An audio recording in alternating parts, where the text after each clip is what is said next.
नमस्ते। आज के इस इन्वेस्टिगेटिव एनालिसिस में हम एक ऐसी केस फाइल खोलने जा रहे हैं जो विज्ञान, अपराध और कुछ अनसुलझे रहस्यों का एक बहुत ही खतरनाक कॉम्बिनेशन है। हम बात कर रहे हैं सिनेमा कट थिएटर के रहस्य की। सीधा मुद्दे पर आते हैं और तथ्यों के लेंस से समझते हैं कि आखिर इस थिएटर की बंद दीवारों के पीछे क्या हुआ था।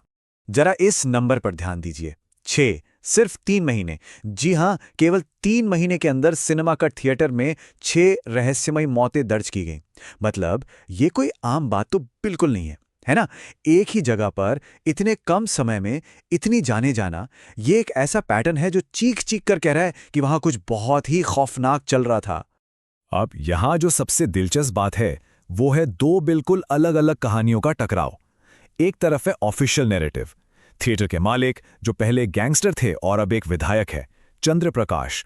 उनका कहना है कि ये बस कुछ अनलकी एक्सीडेंट्स थे जिन्हें भारी भरकम मुआवजा देकर दबा दिया गया। लेकिन लोकल लोगों के बीच जो दबी जुबान में अफवाहें चल रही हैं ना, वो कुछ और ही इशारा करती हैं। उनके मुताबिक थिएटर की स्क्रीन 3 में एक डार्क एंटिटी, कोई शैतानी साया बसता है। तो सच क्या है? सच इन दोनों के बीच कहीं दफन था। यहीं से इस जांच में एक नया एंगल आता है जब एंट्री होती है हमारी इन्वेस्टिगेटर दिशा की।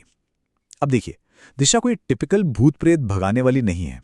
वो एक टेक सेवी इन्वेस्टिगेटर है जिसका पूरा फोकस डेटा और लॉजिक पर रहता है। इसी निडरता के साथ वो सीधे विधायक चंद्र प्रकाश के पास जाती है और एक सौदा करती है। क्या सौदा? सिर्फ एक रात के लिए उस थिएटर का एक्सक्लूसिव एक्सेस। अगर कुछ नहीं मिला तो वो बिना कोई सवाल किए वहां से चली जाएगी। इस कॉन्फिडेंस ने ही तो इस पूरी मिस्ट्री के दरवाजे खोले। खैर, जांच शुरू ही होती है कि माहौल एकदम से भारी हो जाता है। थिएटर का जो केयरटेकर है रतन, वो दिशा को एक बहुत ही अजीब सी चेतावनी देता है। वो कहता है, यहाँ दीवारों के भी कान हैं और पर्दे के पीछे आंखें हैं। सच कहूं तो ये कोई मामूली डराने वाली बात नहीं थी। ये एक बहुत ही गहरा हिंट था कि स्क्रीन 3 का इतिहास कितना काला है। रतन का वो डर, वो हाव भाव, यहीं से समझ आ जाता है कि ये जांच बहुत ही खतरनाक मोड़ लेने वाली है। चलिए दिशा के काम करने के तरीके को देखते हैं। पहला, लैपटॉप और थर्मल कैमरा सेटअप। दूसरा, C23 पर ऑडियो रिकॉर्डर। और तीसरा, एनर्जी सिग्नेचर की मॉनिटरिंग। बिल्कुल साइंटिफिक अप्रोच, कोई अंधविश्वास नहीं। दिशा का सिंपल सा रूल था कि अगर वहां कोई भी साया या एंटिटी मौजूद है तो उसका कोई ना कोई एनर्जी सिग्नेचर तो जरूर होगा। आखिर डेटा कभी झूठ थोड़ी बोलता है। और यही साइंटिफिक मेथड इस पूरी इन्वेस्टिगेशन का बेस बनता है। अब आते हैं डेटा पर, और डेटा सच में हैरान करने वाला है। 18 डिग्री सेल्सियस से सीधा 4 डिग्री, अचानक से इतना भारी टेम्परेचर ड्रॉप। ये कोई मौसम का बदलाव तो हो नहीं सकता। ये वो पहला एकदम सॉलिड सबूत था जिसने साबित कर दिया कि उस हॉल में एक भारी अनोमली मौजूद है। इतनी तेजी से तापमान का गिरना नॉर्मल फिजिक्स के तो बिल्कुल खिलाफ है। और इस टेम्परेचर ड्रॉप के बाद तो जैसे अजीब घटनाओं की लाइन ही लग जाती है। खाली पर्दे पर एक अजीब सी हरी चमक, खाली सीट, D23 से पॉपकॉर्न चबाने की आवाज, बिल्कुल बंद हॉल में अचानक से एक बर्फीली हवा का झोंका, और सबसे डरावना, ऑडियो रिकॉर्डर पर रिकॉर्ड हुई वो अनजान चीखें। ये सब इतनी तेजी से होता है कि दिशा का ध्यान इक्विपमेंट से हटकर सीधे उस खाली हॉल और ठीक ऊपर बने प्रोजेक्शन रूम की तरफ खिंच जाता है। इन्हीं सुरागों का पीछा करते हुए दिशा उस छोटे से तेल की बदबू वाले प्रोजेक्शन रूम तक पहुंचती है, और वहां जो दिखता है वो किसी के भी होश उड़ा दे। वो पुराना 35 mm का प्रोजेक्टर बिना किसी ऑपरेटर के अपने आप चल रहा था। नीचे हॉल में देखने पर एक विंटेज वर्दी पहने आदमी खड़ा दिखता है, एक फैंटम प्रोजेक्शनिस्ट। और इससे पहले कि दिशा कुछ समझ पाती, प्रोजेक्टर के लेंस से एक इतनी तेज रोशनी निकलती है कि दिशा वहीं बेहोश हो जाती है। वर्तमान जांच, अचानक उपकरण प्लेबैक, और फिर सीधा 21 मार्च 2011। जब दिशा को होश आता है तो सब कुछ बदल चुका होता है। आज की जो सुपरनैचुरल घटनाएं थी वो अचानक एक पुराने प्लेबैक में तब्दील हो जाती हैं। एक सीसीटीवी फुटेज चलने लगती है जिस पर डेट है 21 मार्च 2011। बस यही वो टर्निंग पॉइंट है जहां आज का पैरानॉर्मल रहस्य 8 साल पुराने एक बहुत ही खौफनाक राज से जुड़ जाता है। 2011 का काला सच, एक कवर अप का खुलासा। अब तक जो कहानी एक नॉर्मल पैरानॉर्मल इन्वेस्टिगेशन लग रही थी ना, वो अचानक से एक क्रूर मर्डर मिस्ट्री में बदल जाती है। मतलब उन भूतिया घटनाओं के पीछे असल में इंसानी क्रूरता छिपी थी। एक ऐसा घिनौना सच जिसे बहुत ही सफाई से दफन कर दिया गया था। सीसीटीवी फुटेज में साफ दिखता है कि 2011 के उसी प्रोजेक्शन रूम में विधायक चंद्रप्रकाश और थिएटर का प्रोजेक्शनिस्ट अमन आमने सामने खड़े हैं। दोनों के बीच एक भयंकर हिंसक बहस हो रही है। वजह? एक वर्जित प्रेम प्रसंग। दरअसल अमन विधायक की बेटी आशिका से प्यार करता था और विधायक की लाख धमकियों के बाद भी वो पीछे हटने को तैयार नहीं था। ये सीधे सीधे पावर, पॉलिटिक्स और एक इंसान के अहंकार का टकराव था। और फिर उस फुटेज में वो पल आता है जिसे देखकर रूह कांप जाए। गुस्से में पूरी तरह अंधा हो चुका विधायक अमन को पकड़ता है और बेरहमी से उसका सिर उस चलते हुए प्रोजेक्टर की भारी घूमती हुई पुली में कुचल देता है। एक बेहद खौफनाक और हिंसक हत्या। मतलब सोचिए, जिस जगह पर दिशा आज डेटा कलेक्ट कर रही थी वो असल में एक ब्रूटल क्राइम सीन था। हत्या के बाद शुरू होता है असली खेल, यानी कवर अप। अमन के निर्जीव शरीर को एक बोरे में भरा जाता है और विधायक का एक गुर्गा रातों रात उस लाश को वहां से गायब कर देता है। सारे सबूत मिटा दिए गए और कितनी चालाकी से उस जगह को एक भूतिया जगह का नाम दे दिया गया ताकि कोई वहां फटकने की हिम्मत ही न करे।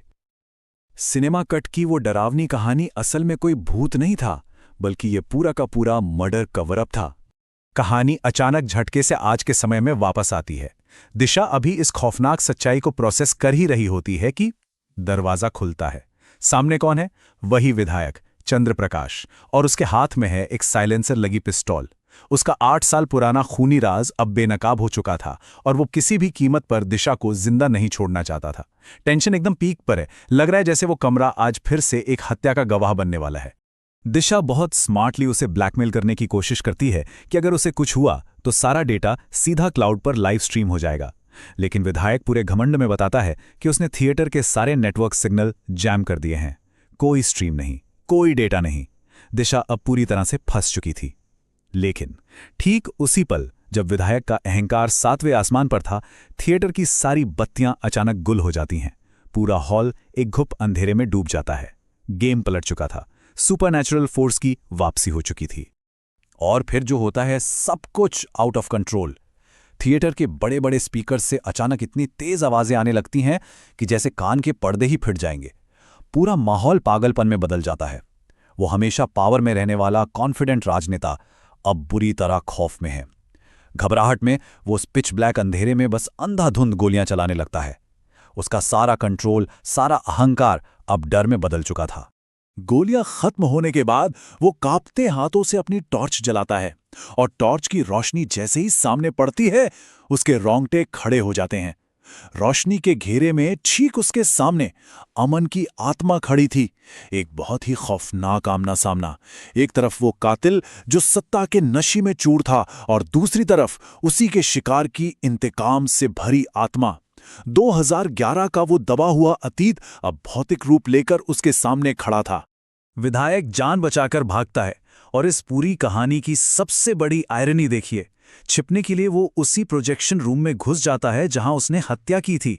और जैसे ही वो अंदर जाता है, पड़ाम, दरवाजा अपने आप बहुत जोर से बंद हो जाता है और लॉक हो जाता है। शिकारी अब खुद अपने ही बनाए हुए उस क्राइम सीन में बुरी तरह कैद हो चुका था। और फिर आता है क्लाइमैक्स। उस टिमटिमाती सी रोशनी में फर्श पर पड़ी फिल्म की पुरानी रील्स किसी जिंदा सांप की तरह अपने आप रेंगने लगती हैं। वे खौफ से कांपते विधायक के पैरों से चढ़कर उसके पूरे शरीर को कस के जकड़ लेती हैं। जिन थिएटर के इक्विपमेंट्स का इस्तेमाल उसने अपनी ताकत और पैसे के लिए किया था, आज वही इक्विपमेंट्स उसे मौत के घाट उतारने वाले हथियार बन गए थे।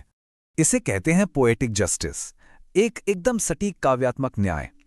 अमन की आत्मा की नजरों के ठीक सामने वो रीलें विधायक को खींचकर उसी चलते हुए प्रोजेक्टर की पुली में दे मारती हैं। बिल्कुल वही अंजाम जो उसने अमन को दिया था।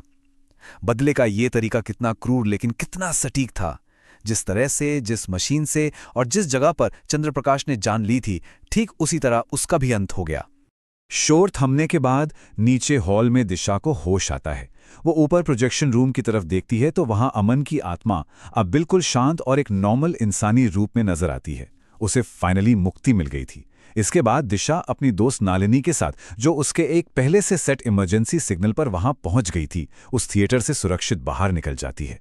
कहानी यहां खत्म तो हो जाती है, लेकिन अपने पीछे एक बहुत गहरा सवाल छोड़ जाती है। क्या सच्चा न्याय कभी अंधेरे में दफन रह सकता है, या अतीत के पाप हमेशा वर्तमान में खुद को प्रोजेक्ट करते हैं? जरा सोचिए इस बारे में। क्या वाकई कोई भी गुनाह हमेशा के लिए फाइलों में या किसी बंद कमरे में दफन रह सकता है, या फिर अतीत के पाप, चाहे उन्हें कितनी भी गहराई में गाड़ दिया जाए, समय आने पर वो आज के पर्दे पर खुद को प्रोजेक्ट कर ही देते हैं? इस रहस्यमय के स्टडी के हमारे आज के इस विश्लेषण में जुड़ने के लिए आपका बहुत बहुत शुक्रिया।